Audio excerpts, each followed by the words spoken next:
नाज़रीन, बड़ी ताज्जुब और हैरत की बात यह होती है कि जब वालिदैन अपने बच्चों को पाल पोस कर उनकी अपनी जवानी होने का इंतजार करते हैं ताकि बच्चे उनके जवान होने के बाद उनके बुढ़ापे का सहारा बन सके, मगर आजकल कुछ कमजोर नौजवानों को देखा जा रहा है कि छोटे छोटे मसाइल पर अपनी जान देते हैं या फिर घर बार छोड़कर चले जाते हैं या फिर कोई गैर गलत के इक़दाम उठा लेते हैं। मैं अक्सर नौजवानों से कहते आता हूँ कि मर्द हजरात के लिए जो परेशानियां आती है वो उनके लिए इम्तिहान का एक सबब बनती है।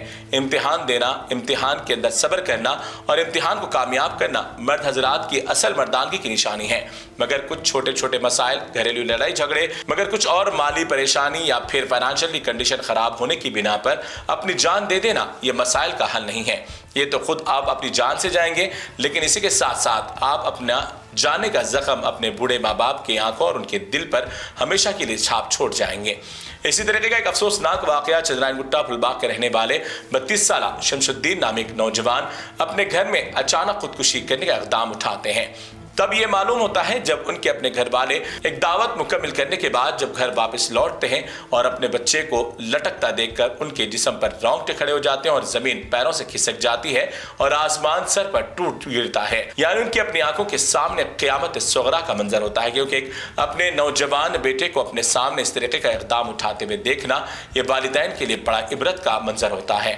और सबसे बड़ा वालिदैन के ऊपर बोझ तब होता है नाजरीन, जब एक नौजवान बेटे का जनाजा अपने बूढ़े माँ बाप के कांधे पर उठना और मैं एक ज़ईफ माँ के सामने एक नौजवान बेटे की लाश लेटे हुए देखना, ये सबसे बड़ा भयानक मंजर होता है। मेरे कहते मैं नौजवानों को फिर एक मरतबा यही एक मैसेज देना चाहता हूँ कि अपनी ज़िंदगी में कई मसाइल का सामना करना पड़ सकता है, कई मसाइल आपको घेर लेते हैं और कई इम्तिहान आपके लिए दर्द सर बन जाते हैं, मुश्किलात का घेराव बन जाता है। लेकिन इन तमाम हालात में आप अपने आप को बड़ी ही मजबूती के साथ आप मर्द होने की बिना पर उसका मुकाबला करें और उन तमाम मसाइल को एक तरफ करके अपनी ज़िंदगी को आगे बढ़ाएं। अपने जीते जी इस तरीके के हराम काम करके ना खुद को नुकसान पहुंचाए और ना अपनी ज़िंदगी में अपने वालिदैन को इस तरीके के गम के आंसू ना दे जाए। आइए सुनते हैं इस दुख भरी कहानी की हकीकत। अस्सलाम वालेकुम व रहमतुल्लाहि व बरकातुहू। आज मेरे बच्चे की जो है ना फांसी पे लटक गया है।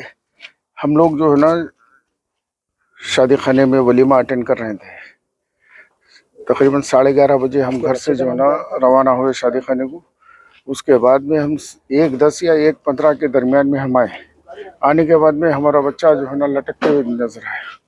उस दौरान हमने उसकी रस्सी को काट के जो है ना उसे नीचे उतारा।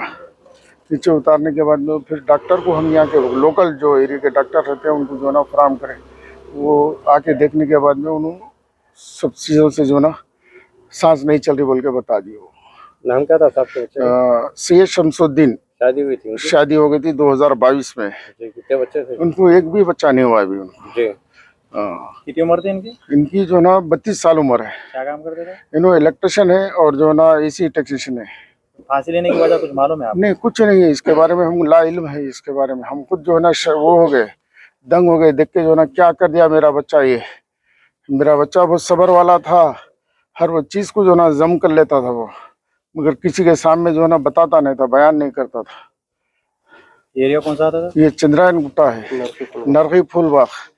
खर्चा वगैरह था क्या? किसी का दबाव था क्या? नहीं, ऐसा कुछ हमें इत्तला नहीं है उसको, खर्चे के मामले में और किसी के मामले में इत्तला नहीं है हमारे को। किसी से कोई दुश्मनी वगैरह? नहीं, ऐसा कोई नहीं। किसी के साथ में जो है ना हर किसी के साथ में मेल जोल कर रहता बच्चा हमारा।